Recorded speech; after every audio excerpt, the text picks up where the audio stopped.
Il y a Anne de Montréal qui a envoyé un message en fait qui demande l'attitude face à la mendicité. Alors c'est un point qui est important parce que quand on parle de donner, je vois bien qu'il y a des confusions et c'est important de l'éclairer. Voilà, donner de façon inconditionnelle, c'est un élément essentiel, mais il ne faut pas le prendre au premier degré.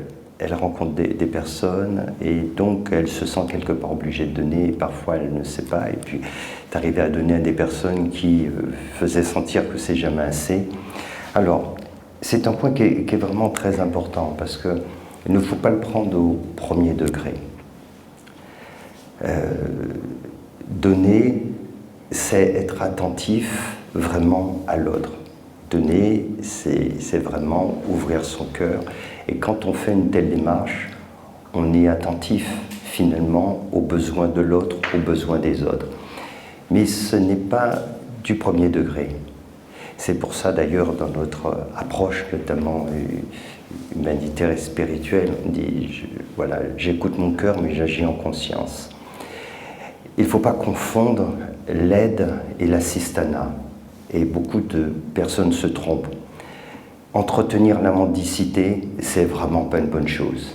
Et ce n'est pas rendre service non plus aux personnes qui s'engagent dans cette démarche. Et il y a aussi des réseaux, des gens qui justement utilisent des personnes dans la pauvreté, voire même, c'est pire que cela, vu dans différents pays, en France ça existe aussi, en Inde, où on va même utiliser des enfants, voire les estropier pour en faire des mendiants, et ensuite il y a des réseaux vraiment mafieux pour gagner de l'argent. La mendicité, ce n'est pas une bonne chose que de l'entretenir. Quand on est confronté à cela, et je comprends bien qu'on a envie d'aider, d'être efficace, la meilleure chose à faire, je parle d'une façon après assez générale, je peux répondre de façon spécifique à telle personne, mais c'est plutôt de s'orienter vers des structures qui sont organisées pour cela. Voilà. C'est beaucoup mieux d'aider des associations, que ce soit dans votre quartier ou des plus grandes, etc., peu importe, mais passer à travers des associations, même si parfois on peut être un peu déçu, c'est pas évident, mais ça marche pas. Et la mendicité répond à simplement voilà, quelqu'un qui sollicite de l'argent. On ne sait jamais en fait si c'est réel, si c'est un mode de fonctionnement. Et comme je disais tout à l'heure, on entretient finalement cet état de dépendance, ce n'est pas une solution. Et effectivement, je comprends bien qu'en faisant cela, on peut être très mal à l'aise. Tout le monde, tous les gens qui vivent, notamment dans les grandes villes, sont confrontés à ça, des personnes qui mendient, et parfois on a envie de le faire, des fois on l'esquive, on ne sait pas trop quoi faire. Ne pas confondre, avoir vraiment une intention claire d'aider son prochain et la façon de le faire. Vous voyez, quand on intervient, comme c'est notre cas aussi, dans des actions humanitaires, il y a une chose qu'on apprend très vite, c'est de ne pas tomber dans l'assistanat. Donc il ne s'agit pas de répondre toujours par l'affirmative à quelqu'un qui demande quelque chose. Voilà. Et parfois aider l'autre, c'est lui dire non. Voilà. Mais ce n'est pas un refus en tâchant de ne pas regarder sa situation, c'est pas ça. Quand on a, comme je disais, cette vraie volonté vraiment d'aider, alors il faut s'y prendre autrement. Il y a deux choses, pour être très concret, que je voudrais dire pour aider les personnes dans des situations, voilà, dans des situations de vie auxquelles on est confronté. La première, ce que je conseille, c'est si vous voulez aider, faites-le à travers des associations, comme ça au moins vous pouvez étudier l'association, voir ce qu'elle fait, comment, etc. Et là, vous faites une action. La deuxième chose, elle est plus délicate, c'est d'écouter profondément son intuition, mais ce n'est pas évident. Bien souvent, ce sont nos émotions qui prennent le dessus, et ce n'est pas du tout évident de savoir en réalité qu'est-ce qu'il faudrait faire dans telle ou telle situation. C'est pour ça qu'il ne faut pas se sentir entrer dans cette culpabilité. Et surtout, quand je parle de donner, ce n'est pas au premier degré. Il ne faut pas se dire qu'à chaque fois, on doit donner quand quelqu'un nous tend la main. Ce n'est pas du tout comme ça. Et parfois, comme je disais, pour aider vraiment l'autre, il faut savoir dire non. Voilà, pas un refus d'aider, de soutenir, mais le fait de ne pas accepter d'aider d'une certaine façon. Voilà, parce qu'il y a aussi cet aspect-là. On peut être interpellé, demander de l'aide, et l'autre veut qu'on aide de telle façon. Et cette façon peut ne pas nous correspondre, et on peut sentir que ce n'est pas la bonne façon de procéder. Donc de ce point de vue-là, il faut garder le contrôle. Voilà, ça c'est vraiment important. Donc l'idée c'est pas de fermer les yeux, c'est pas d'esquiver tout ça, c'est pas de porter des jugements vers les personnes qui font cela, et se dire que si on veut vraiment aider, alors voilà, il faut faire une démarche plus profonde, plus lucide, pour ne pas tomber dans l'assistanat, et il ne faut pas fonctionner, comme je disais tout à l'heure, au premier degré, ce qui n'est pas une bonne solution, et qui parfois, au contraire, amplifie les problèmes. On le voit notamment dans le cadre d'actions, comme je disais, humanitaires. Il y a des gens voulant bien faire, notamment qui donnent directement de l'argent. Je parlais un petit peu d'expérience qu'on a à travers notre ONG, Madagascar, et connu une association de personnes qui voilà, donnaient de l'argent quasi directement aux familles, en se disant, et les personnes qui donnaient se disaient c'est formidable, parce qu'il n'y a quasiment pas d'intermédiaire, et les 25 euros, 30 euros, ben, elles arrivent directement à ces familles. Ils pensaient que c'était formidable, alors que c'est une catastrophe. C'est vraiment tout le contraire. Voilà. Et en faisant cela, on crée de la dépendance, et on ne sait pas ce que les gens vont faire de cet argent. On n'a aucun truc. Et donc, il y a des achats des biens de consommation, ça part dans différentes choses, et puis avec cette dépendance, voilà. Donc, c'est vraiment important que cela soit organisé, et de le faire en direct, c'est pas du tout évident, et je ne connais aucune exception, je dirais, au fait que ça se passe toujours mal. Et c'était des milliers de personnes qu'on aide depuis plus de 15 ans. On a eu beaucoup d'exemples comme ça. Voilà, donc pour résumer un petit peu cet aspect-là, donner, ce n'est pas au premier degré, c'est une vraie intention d'être attentif à l'autre, donner le meilleur, mais le meilleur, c'est pas forcément, comme on le sait dans l'éducation des enfants, c'est pas forcément de dire oui à toutes les sollicitations, sinon on l'aide pas, et c'est pas un manque d'attention ni d'amour que de dire non, en tout cas de cette façon. Voilà, ça c'est quelque chose d'important aussi. Alors, une autre question, je réponds aussi à des questions qui intéressent beaucoup de personnes. C'est Denise qui demande comment garder une belle relation avec les gens de nos familles, sœurs, beaux-frères, etc. Quand on a vraiment pris une autre voie. Elle dit, ça fait voilà, 35 ans qu'elle est sur un chemin avec son conjoint, et finalement, les relations sont difficiles avec les personnes qu'elle côtoie, qui eux n'ont pas du tout cette approche, et comment il faut faire. Et ce n'est pas, ce n'est pas quelque chose de simple en réalité, parce que nous avons tous l'expérience en fait que on rencontre différentes personnes et on se retrouve par affinité. C'est ainsi que ça se passe. Après, on a aussi des nécessités, qu'elles soient d'ordre professionnel ou familial, de se retrouver avec des gens qui on ne partage pas forcément les mêmes centres d'intérêt, voire les mêmes valeurs, mais on est obligé par rapport au travail, par rapport à différentes choses.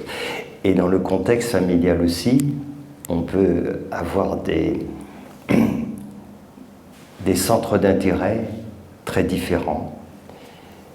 Avec nos amis, ce qui est plus compliqué, c'est qu'à une époque de notre vie, on peut avoir lié un certain nombre d'amitiés, et puis dans notre cheminement, il y a des choses qui changent en profondeur, nos centres d'intérêt, Et à ce moment-là, on se rend compte qu'on n'a plus beaucoup de choses à partager. Que faut-il faire? La vie est ainsi faite. C'est-à-dire que ce n'est pas... Et il ne s'agit pas de vouloir à tout prix... chacun, évidemment, est libre de faire ce qu'il veut. Moi, je donne ma perception. C'est que quand on avance sur un chemin, à un moment donné, eh ben, il y a des routes qui se croisent et puis il y en a qui se séparent, tout simplement.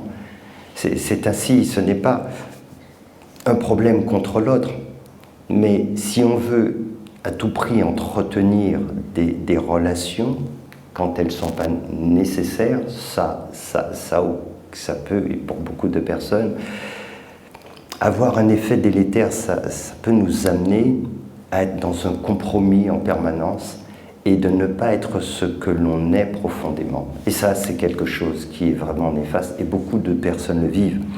D'autant que quand on fait ce cheminement et qu'on a une aspiration très différente, et que ce n'est pas le cas des personnes qui nous entourent, c'est très souvent le cas des amis et de la famille, ils nous renvoient toujours l'image de la personne qu'on n'est plus, ou en tout cas qu'on ne souhaite plus être, et en permanence, cette image, elle est renvoyée.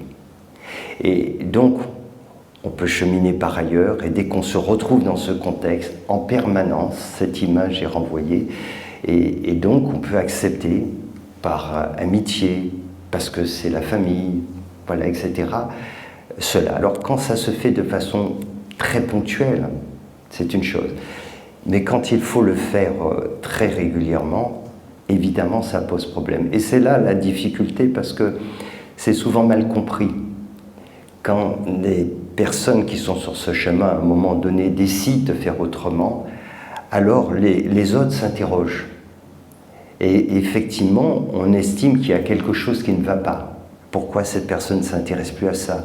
On l'a connue, elle mangeait de telle façon, elle buvait son coup comme les autres, enfin, etc. Et c'est ceci. Et là, maintenant, c'est différent. Qu'est-ce qui se passe? Tomber dans une secte, il s'est produit quelque chose. C'est vraiment un réflexe pour les personnes qui les entourent de se dire c'est pas normal. Voilà. Et effectivement, souvent, ce qui se passe, c'est qu'on ne se sent plus normal, c'est-à-dire dans les normes, auprès des personnes que l'on connaissait avant, parce qu'on a changé, parce qu'on a profondément changé. Et c'est très difficile à expliquer, parce que ça ne s'explique pas comme seul avec des mots, c'est qu'il faut y mettre de l'expérience. Comment expliquer à quelqu'un que depuis 3 mois ou 4 mois ou 6 mois que je pratique la méditation, je sens que je découvre des choses à l'intérieur de moi. Si l'autre ne pratique pas, ne s'intéresse pas, voilà, ne comprendra pas. Et ainsi de suite. Si vous recevez des enseignements, c'est pareil. Les gens, beaucoup de personnes à l'extérieur ne vont pas comprendre, voire se méfier des réactions qui peuvent être légitimes par ailleurs, mais ce sont des préjugés, et beaucoup donc préféreront rester en retrait, et ce qui fait qu'à un moment donné, cette communication devient compliquée. Et bien souvent, ce qui se produit, je pense que personne n'a cette expérience, la famille et les amis veulent que vous redeveniez normal. Vous voyez ce que je veux dire? Normal. C'est dire maintenant, on attend que ça passe, on espère que ça va ceci, et un vrai problème. Alors quand je dis ça, comprenez bien que il y a des gens qui s'égarent, il y a des gens qui ont des problèmes, il y a des personnes qui tombent dans des vrais traquenards. Il y en a beaucoup. C'est pas quelque chose, ça existe. Des personnes qui suivent des thérapies complètement loufoques, des gens qui rentrent dans des choses extrêmes et qui s'égarent. Ça existe. Qui sont manipulés, c'est vrai que ça existe. Donc c'est très compliqué quand, par ailleurs, les gens qui ne s'intéressent pas à cette démarche spirituelle, c'est ça qu'ils entendent parler. Ils n'entendent pas parler des gens qui font des démarches, on n'entend pas, ça n'intéresse personne. Dans les actualités, dans les actualités, on ne parle que de ce qui fait éclat, c'est-à-dire manipulation ceci, c'est passé cela, mais de ce qui fonctionne bien. C'est un peu comme les associations humanitaires, il y en a des milliers et des milliers. Tout ce qui fonctionne au quotidien normalement, ça n'intéresse pas. Mais s'il y a un problème, quelque part, on se focalise, on dit « Regardez, voilà ce qui se passe ». Et donc ça donne l'impression aux gens qui ne connaissent pas, voilà, que c'est quelque chose qui est représentatif, en fait, voilà, soit, comme je disais tout à l'heure, des associations humanitaires ou de cette démarche spirituelle. Et donc il faut s'en méfier. C'est vraiment important, puisque il y a une telle caricature. Surtout, on a beaucoup en France en plus, quand on n'a pas cette culture. On n'a pas du tout cette culture de l'enseignement spirituel, du maître spirituel. Donc, c'est une vraie caricature. On parle de gourou, qui est un terme en sanskrit, qui est un des termes les plus respectés, qui veut dire voilà, l'enseignant spirituel qui vous emmène de l'ombre à la lumière. C'est vraiment le terme le plus respecté là-bas. Et ici, en France et dans un pays, c'est au contraire. C'est-à-dire c'est un mystificateur, c'est quelqu'un qui est un manipulateur et dont il faut se méfier, etc. Donc, quand on est dans cette approche, c'est très difficile pour les personnes qui n'ont pas de culture, qui n'ont pas de connaissances, de faire preuve de discernement. On ne peut pas faire preuve de discernement si on ne connaît rien dans le sujet. Comment on va pouvoir discerner le vrai du faux si on n'a aucune connaissance? Donc c'est pour ça qu'il y a beaucoup de personnes qui sont inquiètes aussi, parce qu'elles ne connaissent pas, et donc très vite vont vouloir non pas s'informer plus, parce que si on vient s'informer plus, c'est différent. Mais il y a aussi des peurs, parce qu'on dit attention. Si vous avancez un peu, vous risquez de tomber dans le piège, dans le filet. C'est vraiment compliqué. Donc, c'est pour ça qu'il y arrive souvent vraiment de vraies incompréhensions et une difficulté de pouvoir vraiment communiquer de part et d'autre. Une expérience, on ne peut pas l'échanger, on ne peut pas parler, parce qu'en face, il y a aussi des a priori, c'est vraiment difficile. Vous voyez ce que je veux dire? Donc c'est vraiment compliqué comme situation, parce qu'après, beaucoup de personnes auront l'impression que la personne qui fait cette démarche se retire, s'écarte, ne veut plus, est un peu dans le rejet de la famille. Alors, c'est pas ça qui se passe. Mais simplement, les choses qui lui paraissent essentielles à ces personnes, elle ne peut pas le partager. Et puis elle se sent jugée, souvent. Et puis d'un autre côté, cette image qui lui est renvoyée. Parce que la démarche profonde, la démarche spirituelle, c'est quoi, au fond? C'est de considérer qu'on n'est pas seulement ce personnage, voilà, ce corps, cet ego qui est le fruit de notre éducation, de notre culture, de nos croyances. Ça, c'est l'aspect immergé, c'est l'aspect que l'on connaît, mais c'est l'aspect éphémère de notre être. Il y a une autre dimension. Et cette dimension profonde spirituelle, certains croient, c'est de la croyance, à travers des religions, d'autres choses, et d'autres qui sont dans une démarche plus spirituelle, je dirais, font l'expérience, c'est-à-dire ils se mettent en chemin pour aller à la découverte de cela, pour savoir si cela existe vraiment. La vraie démarche spirituelle n'est pas du tout basée dans la croyance. C'est vraiment très différent, ça aussi, il faut comprendre. Et c'est pas seulement différent, c'est opposé. La personne qui fait une démarche profonde spirituelle met de côté toutes ses croyances, y compris celles en Dieu, et surtout les croyances qui sont les plus fortes, pour pouvoir faire l'expérience. C'est ça qui est important. Et c'est pour ça que lorsqu'on fait une telle démarche, alors on découvre des choses en soi-même, on commence à comprendre. Parce que, au fond, plus on avance sur ce chemin spirituel, plus on comprend que cet univers, que la dimension manifestée, non manifestée, tout cela, il nous a été donné la possibilité de le découvrir en nous. C'est ça en fait. Et la démarche holistique consiste à découvrir cette dimension spirituelle. Mais quand on fait une telle démarche, c'est tellement différent, parce que, évidemment, nous, on est dans notre approche conventionnelle, on recherche tout dans le monde. Tout, pour nous, le bonheur, l'équilibre, la paix, tout cela dépend de notre relation familiale, les enfants, le travail. En fait, dès le départ, on est conditionné à cela. Le bonheur, c'est ça. Un bon travail, une bonne relation conjugale, des enfants, suffisamment d'argent, et tu vas voir, ça c'est le bonheur parfait. Sauf que toutes les personnes qui ont fait l'expérience de cela ont compris que ce n'était pas le bonheur. Ça ne veut pas dire qu'il n'y a pas des aspects agréables, je ne suis pas en train de dire ça, mais on découvre que ce monde, j'en parle, est régi par une loi immuable qui est la loi de la dualité. Et donc, dès lors qu'on découvre le plaisir, on va découvrir la souffrance. Dès lors qu'on découvre l'attachement, eh bien, on va découvrir aussi donc, ce que procure l'attachement, c'est-à-dire la souffrance, la joie, la tristesse, etc. Donc, la naissance, ok, c'est magnifique, mais c'est le début du processus de la mort, que généralement on apprécie moins bien. Donc, c'est comme ça que les choses se passent. La vie est ainsi faite.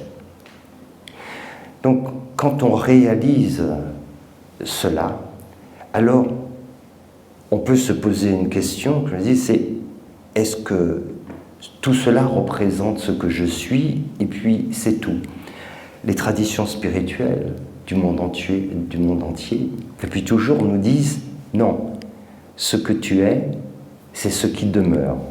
Ce qui demeure, c'est, certains l'appellent le soi, l'âme, le Bouddha, le Christ, peu importe comment vous l'appelez, mais c'est cette dimension spirituelle.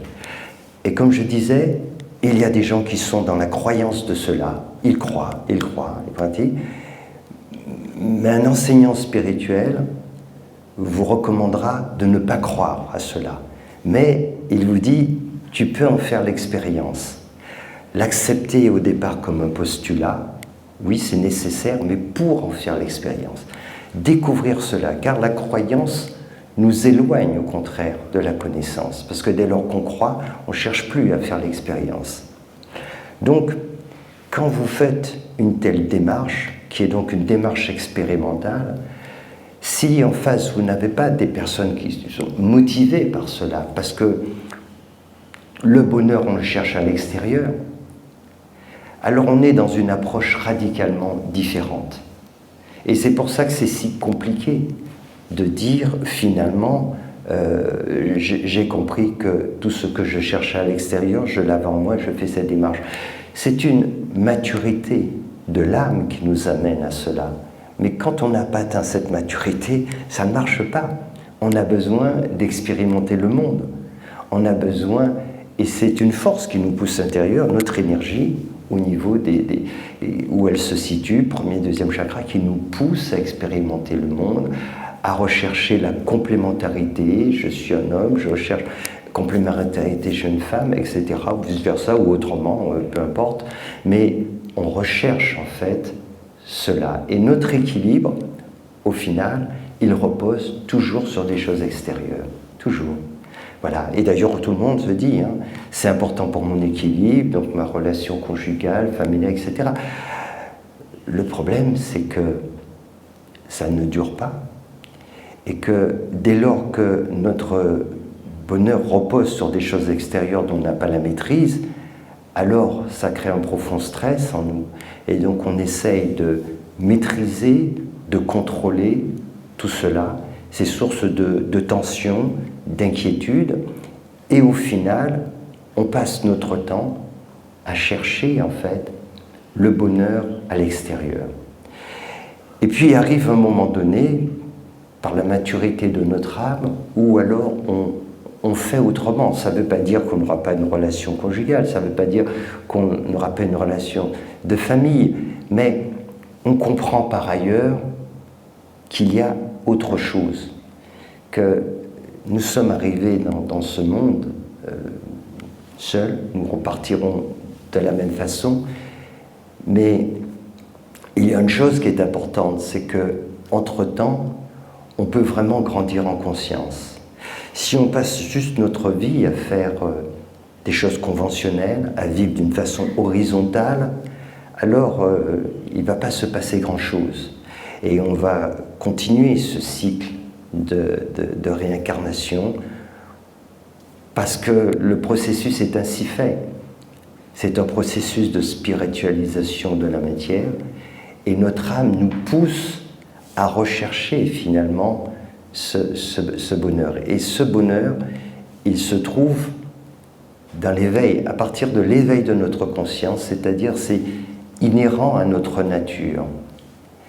Voilà, donc c'est pour cela que, pour rester, j'ai fait un grand tour, mais rester en même temps sur ce sujet, c'est vraiment compliqué, ça peut être très compliqué d'avoir ces échanges avec des personnes de notre entourage quand, en fait, ces personnes ne s'intéressent pas vraiment à ça, n'ont pas de connaissances et au contraire sont surtout impactés par les préjugés qu'il y a autour de cela, c'est compliqué. Donc c'est pas toujours possible. Et il y a des fois certains compromis qu'on peut avoir, puis il y a des fois des choix que l'on doit faire. Et de se dire, si je dois avancer, je ne peux pas rester dans une... ce sont des choix où on renonce à son chemin spirituel, ou alors on renonce à certaines relations. Parfois c'est ainsi, c'est comme ça. Naturellement, ce n'est pas un problème, une histoire contre l'autre, ce n'est pas ça, mais c'est ainsi. La vie va ainsi, il y a des chemins qui se croisent, on fait de nouvelles rencontres, mais dans tout cela, ce qui est important, c'est de savoir quelle est ma priorité, quel est mon objectif. Voilà. Qu'est-ce que l'on veut vraiment? Et je sais que ce n'est pas toujours facile, hein, c'est évident, c'est comme ça. On peut se retrouver à un moment donné dans notre vie en se disant c'est parfait, j'ai vraiment tout ce qu'il me faut et se sentir très bien. Et puis pour X raisons, commence un cheminement spirituel qu'on n'avait pas envisagé. Ça peut être pour des raisons différentes, problèmes de santé, etc. Ou ce qui nous paraît un hasard. Et là, il se passe quelque chose et on réalise, mais non, c'est ça le chemin. Alors là, c'est compliqué souvent, parce qu'on se dit, au fond, tout va bien, mais ça rime à rien. Je sais qu'il faut que je chemine. Et tout ça, c'est pas facile.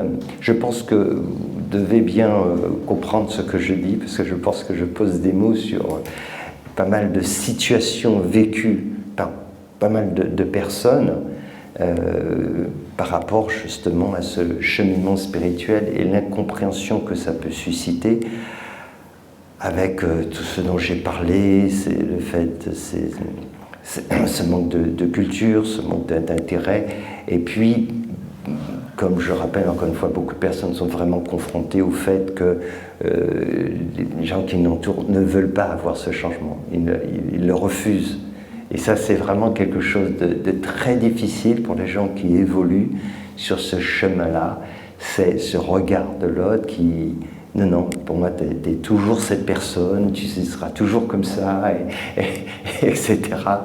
Et tous ces changements que vous pouvez faire, si vous ne portez plus le même nom, par exemple, ben non, nous on continue à t'appeler ainsi, etc. Donc, comment on fait? À un moment donné, comment on fait? Et bien souvent, si on fait une démarche qui peut sembler radicale pour les autres, c'est de dire, ben, je m'en vais, ou alors on se verra beaucoup moins. Ça peut être interprété par, justement, l'idée que l'autre vit quelque chose qui n'est pas bon. C'est de dire, bah oui, s'il s'écarte de mes amis, de la famille, c'est que c'est vraiment qu'il y a un problème, c'est qu'il y a vraiment degré. Vous voyez ce que je veux dire? C'est vraiment...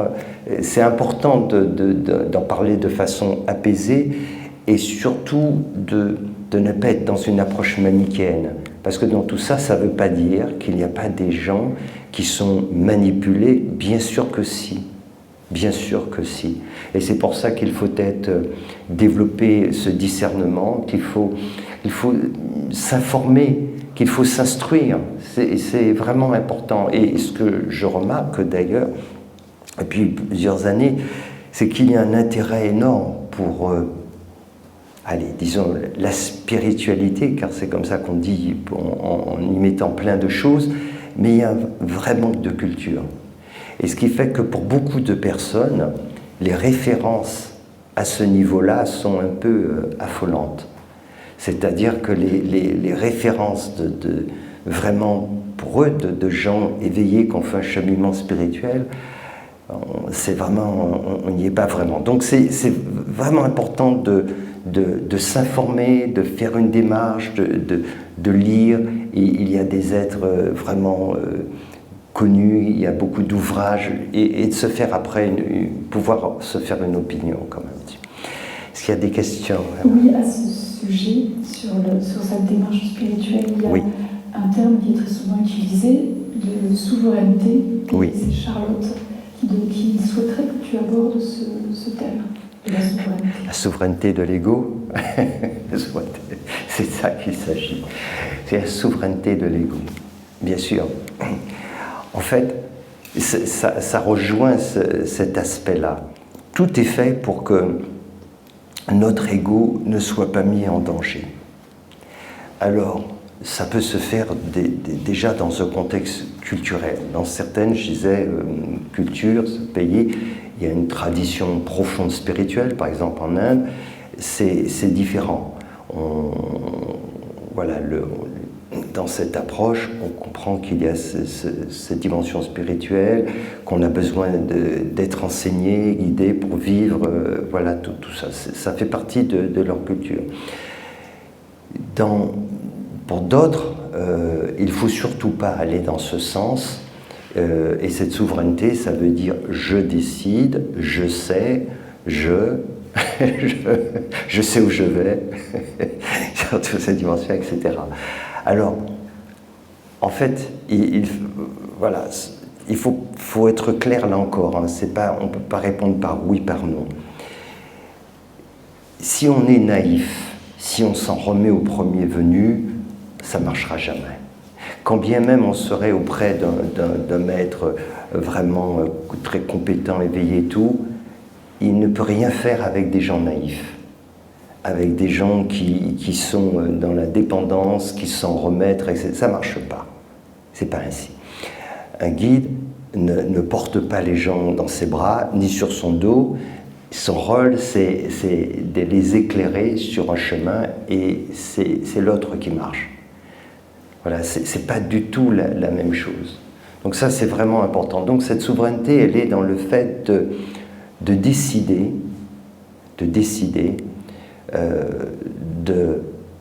soit, alors, au départ, c'est qu'est-ce que je veux? Est-ce que je veux faire cette démarche pour découvrir qui je suis réellement, cette dimension spirituelle, ou soit ça ne m'intéresse pas pour différentes raisons, et voilà, pour moi, c'est ma personnalité, mon ego, etc.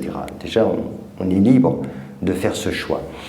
Si on fait une démarche spirituelle, il faut comprendre que quand on va sur ce chemin, on ne connaît rien, fondamentalement. Et là, il y a de vraies erreurs qui se créent. Entre le fait que tous les enseignants nous disent cette dimension, ce que tu cherches, est en toi. Alors certains disent, si c'est en moi, j'ai pas besoin de quelqu'un pour découvrir ce qui est en moi. Voilà, c'est toujours l'histoire de l'ego, sauf que ce qui est le plus proche de nous est aussi ce qui est le plus éloigné. Et c'est cela, le paradoxe. Ce qui est le plus intime, le plus proche de nous, c'est ce qui est le plus inaccessible. Et pourquoi c'est le plus éloigné? C'est très simple en réalité. Regardez, quand vous voyez le soleil, vous voyez quand il y a par exemple un mur, vous verrez le soleil qui va se refléter au sol, et vous voyez d'un côté, tout un aspect éclairé, et l'ombre, l'obscurité. Et vous voyez, il y a l'obscurité et la lumière. Ils sont tout proches, tout proches. L'obscurité et la lumière sont comme ça. Mais ils ne se mélangent pas. Tout proche, tout proche. On ne peut pas être plus proche que cela, mais pour autant, franchir ce pas, c'est pas simple. Et c'est un euphémisme de dire cela ainsi. C'est pour ça, le paradoxe. Donc, c'est le plus proche, mais il est inatteignable. Inatteignable. Et pourtant, il faut le vivre. Alors comment? C'est la transcendance. Et la transcendance, on y arrive rarement tout seul. Parce que c'est compliqué pour parvenir à cela. Et c'est pour ça que quand on a une certaine maturité spirituelle, on a cheminé, on réalise à un moment donné qu'on a beau cheminer, on a beau faire ceci, mais on n'y arrive pas. Il manque quelque chose. C'est normal. Parce qu'on cultive des qualités, mais ces qualités, c'est l'ego qui gère toujours cela. Et l'ego, il n'arrive pas comme cela à disparaître. Ce n'est pas si simple en réalité. Il y a toujours quelque chose qui fait qu'il va faire que ça ne se produise pas. Et plus on est motivé, plus on trouve des astuces pour que ça ne se fait pas. C'est pour ça qu'on développe énormément de stratégies, comme de se dire à des moments on peut passer, mais non, mais moi je trouve qu'un maître spirituel c'est très intéressant, c'est très important, d'ailleurs j'en ai plusieurs. Ça c'est la stratégie de l'ego, quand on en a plusieurs, on n'en a aucun. Voilà. Ça, c'est des tas de stratégies ainsi pour garder cette fameuse souveraineté en disant c'est moi qui décide, je décide. Mais le je c'est l'ego. En réalité, il faut vraiment comprendre que c'est une décision qui nous appartient. C'est vraiment une décision qui nous appartient. On ne peut pas nous l'imposer. Ce n'est pas quelqu'un d'extérieur. Quelqu'un d'extérieur peut vous retourner la tête, peut vous endoctriner, vous raconter des balivernes, etc. Mais il ne peut pas vous aider, vous procurer l'éveil. Ce n'est pas possible. Donc ça, c'est votre souveraineté. Pour vivre ce processus auprès d'un enseignant, il faut s'abandonner. Et ça, c'est la chose la plus difficile pour l'ego. Il veut tout, il est prêt à tout, mais s'abandonner, ça, jamais. Donc c'est pour ça qu'on aime la souveraineté, on aime se dire on est tous notre maître, on peut y arriver, et tous les discours qui vont dans ce sens nous rassurent, nous dire mais bien sûr, besoin de personne, Harley Davidson, c'est ça, une chanson comme ça, et en fait, ça, on adore cela, mais ça marche pas. Ça marche pas, et à un moment donné, on comprend, on espère, on prie, on peut attendre des vies et des vies pour que ça se produise. Et c'est pour ça que je dirais, c'est pas la naïveté, c'est pas la prise en charge. Si on vient le mettre en disant, voilà, on est paumé, marche pas. C'est s'abandonner. L'abandon, ça veut dire, je peux faire autrement. Voilà. C'est comme quelqu'un qui est dans le détachement. Moi, je vois des jeunes, ils sont en détachement. Ils ont rien à perdre, ils n'ont jamais eu d'argent. Et c'est facile d'être détaché du matériel quand on ne possède rien. Mais quand on possède beaucoup de choses et qu'on s'en détache, ça, c'est l'expérience du détachement. Quand on sait qu'on peut avoir globalement tout, on n'a pas de problème, mais qu'on fait ce choix, on s'en remet. Je donne un peu des choses comme ça, je caricature, mais quand on sent qu'on peut faire autrement, mais qu'on fait ce choix, c'est sa souveraineté. On décide. Et là, c'est autre chose. Un enseignant spirituel ne peut pas forcer. Des manipulateurs, oui, c'est comme ça qu'ils font. Ils endoctrinent, ils vont essayer, etc. Ça marche comme ça. Dans le cheminement spirituel, c'est impossible. Ce n'est que par l'abandon qu'on peut vivre cela. Parce que l'abandon, ça veut dire quoi? L'ego, renonce à ce que je suis. Je renonce à l'idée de moi-même en tant qu'ego, afin de laisser ma conscience s'éveiller, sachant qu'elle ne va pas s'éveiller comme ça en moi. Je le fais auprès d'un enseignant pour qu'il m'indique comment je vais pouvoir vivre cet éveil de ma conscience. C'est ça en fait, c'est à ça que sert un enseignant, à nous aider à vivre ce processus. Il ne peut pas être forcé, il faut vraiment le vouloir au plus profond de son être. Donc c'est ça cette démarche. Et il ne faut pas croire qu'en faisant ainsi, on va être déconnecté de ce monde. Non, on va enfin pouvoir mieux voir le monde, mieux comprendre les choses. Voyez bien, moi qui suis là et qui transmets ces enseignements, je fais, et tout le monde le sait, plein de choses dans ce monde. Beaucoup d'activités, des choses très concrètes, mais avec une vision. Voilà, parce que c'est une approche holistique. Je ne tombe pas dans le piège, voilà, c'est des bons d'un côté, les mauvais, etc. Cette vision nous fait comprendre, en fait, que le bien et le mal se trouvent en chacun de nous, et la racine, c'est l'ignorance de ce que nous sommes profondément. Et plus on va à la découverte de cela, et plus finalement, donc plus on se libère de cette ignorance, et plus nos qualités humaines peuvent s'exprimer dans ce monde. Voilà. Donc, c'est cet enseignement, l'enseignement profond, ne peut être transmis à un moment donné que dans cette relation de maître à disciple. Avant, c'est autre chose, on peut apprendre beaucoup de choses, mais à un moment donné, quand on veut aller plus loin, c'est comme ça que ça marche. C'est comme ça. Mais personne ne peut forcer. Au contraire, j'ai rencontré tellement de personnes qui disent « voilà, je veux que tu en aies ». Mais c'est pas simplement ça. Quand quelqu'un vient en disant « je veux », mais je sais bien que c'est l'ego qui est là, qui parle et qui n'est pas prêt à s'abandonner, ça ne marchera pas. Ça marchera. Il faut vraiment comprendre, en fait, cette notion, justement, quand on parlait de souveraineté, c'est qu'au fond, c'est notre choix. C'est à nous de prendre cette décision. Personne ne peut décider à notre place, et ça c'est vraiment important, mais moi la souveraineté ne se situe pas dans le fait de dire c'est moi qui décide, c'est moi qui pense, c'est moi qui sais, etc. C'est pas ça. C'est qu'à un moment donné, dans ce cheminement spirituel, avec discernement, intelligence et l'expérience, on comprend qu'on n'y arrivera pas tout seul.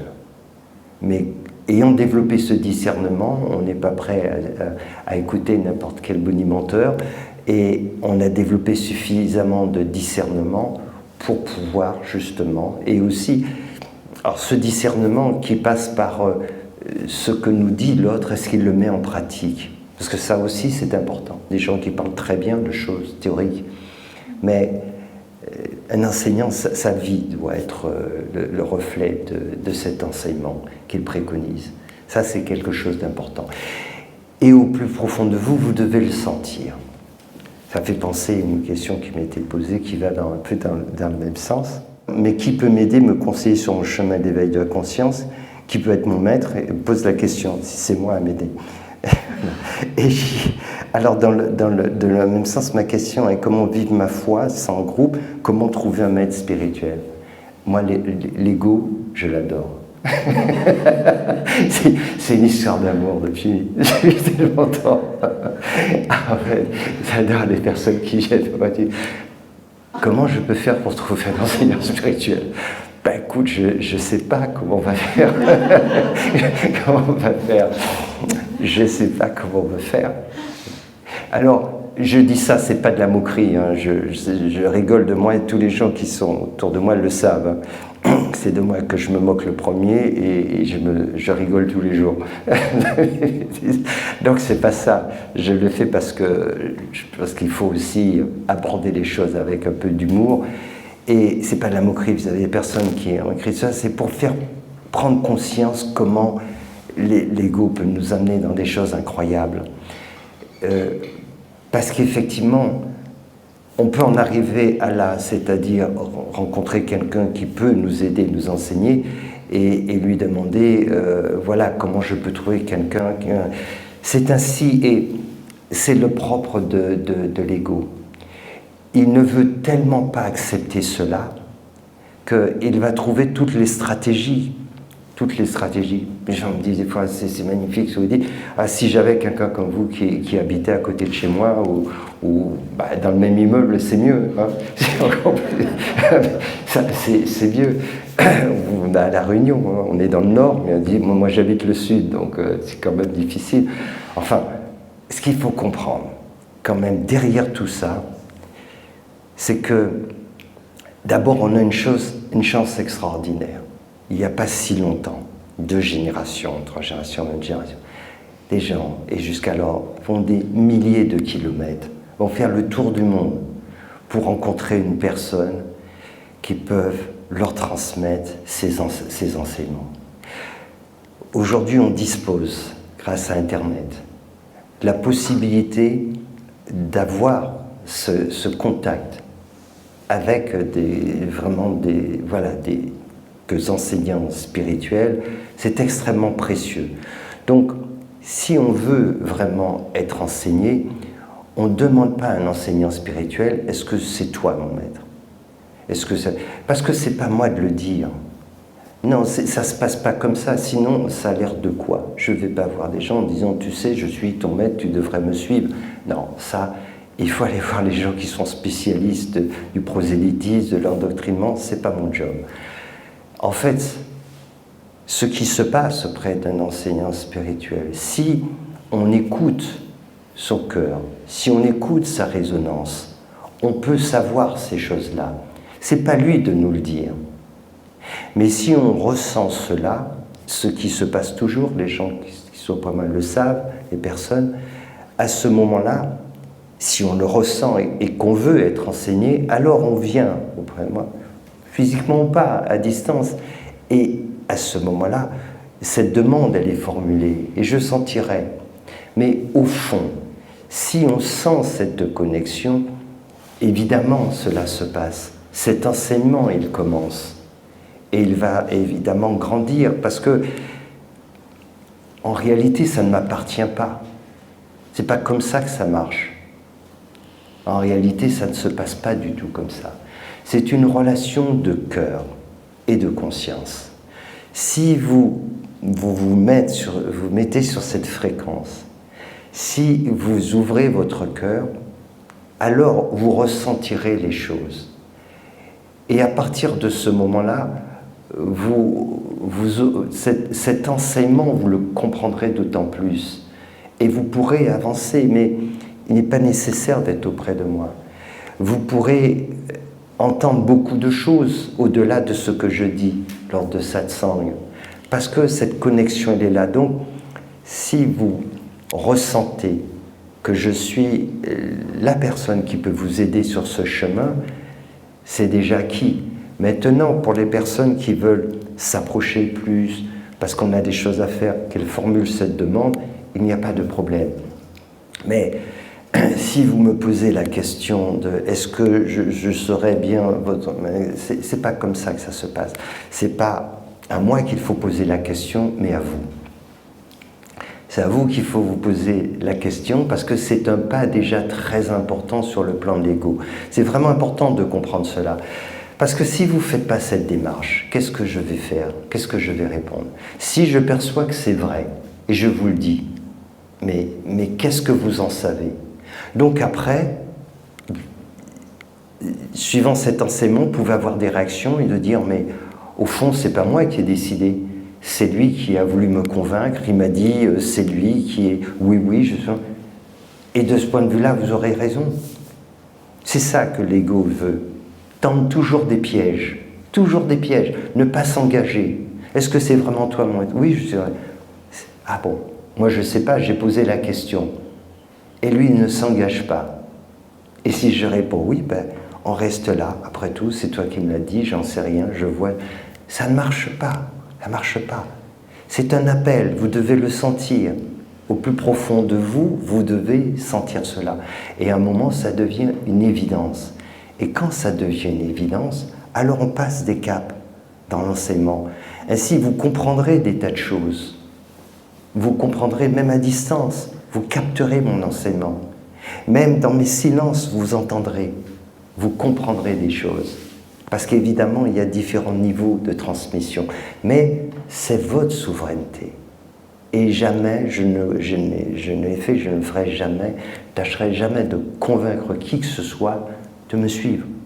Évidemment, Jésus a dit, viens suis-moi, mais c'est quelqu'un qui a dit qu'il voulait le suivre. Donc il l'a testé en disant, tu veux me suivre, donc viens suis-moi, laisse les morts enterrer leurs morts. Il a vu s'il allait le suivre. Mais bon, il n'y a pas beaucoup de personnes qui suivent quand l'enseignement commence vraiment, qu'il devient sérieux. Voilà. C'est pour ça qu'il faut écouter à l'intérieur. Si on écoute l'autre et on ne s'écoute pas, alors qu'est-ce qui va se passer ? On n'en sait rien. On se dit finalement, j'ai écouté, m'a dit des balivernes.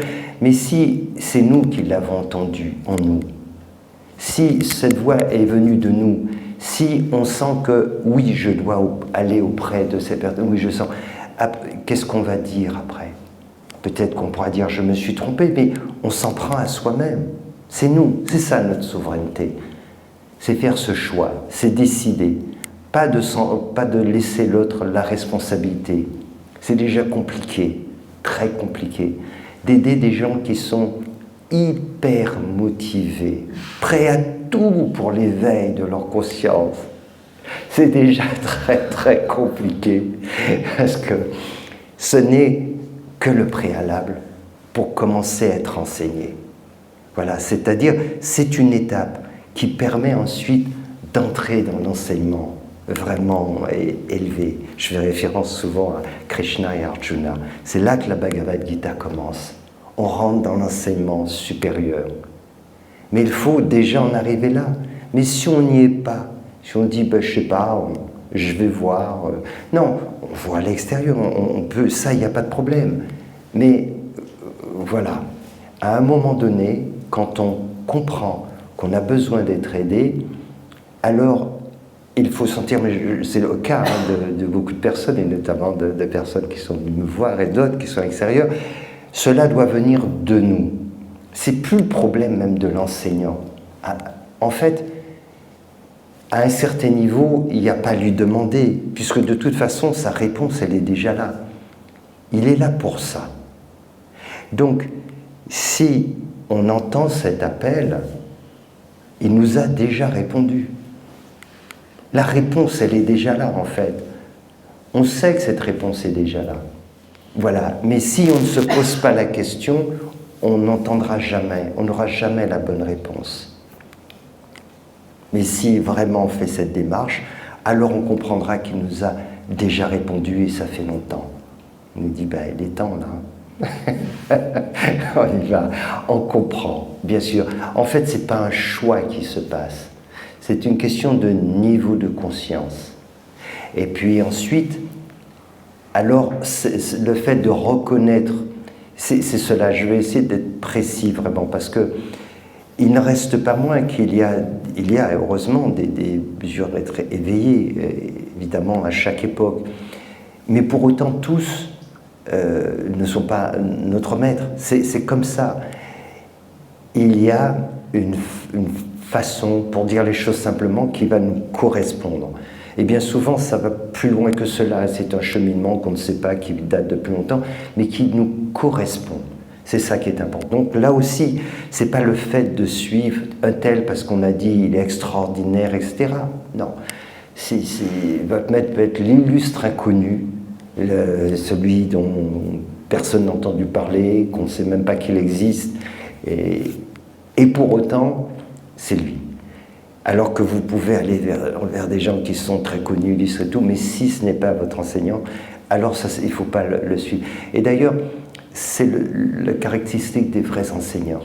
Et parfois, on a un enseignant spirituel, il nous aide, mais on regarde un petit peu à droite à gauche, et puis on trouve quelqu'un qui a une réputation, qui a ceci, et on peut ressentir aussi quelque chose, parce qu'il peut y avoir une atmosphère, il y a du monde et tout, et on veut faire cette démarche. Et c'est arrivé à plusieurs personnes que cet enseignant me dise, mais non, tu suis déjà un enseignement, quelqu'un continue. Parce que Là aussi, parfois, c'est une façon d'esquiver, de sortir. Alors tout ça n'est pas simple, parce que chaque cas est un cas particulier. Et parfois, effectivement, la vie nous oriente vraiment vers un enseignant, mais on ne le voit pas. On ne va pas vouloir le voir parce que ça met notre ego en danger. Donc on va tâcher de trouver une astuce, une tactique, une stratégie pour nous convaincre que c'est vraiment, c'est pas lui. Et ça, notre ego, il sait faire. Hein. Il est très bon pour ça, trouver.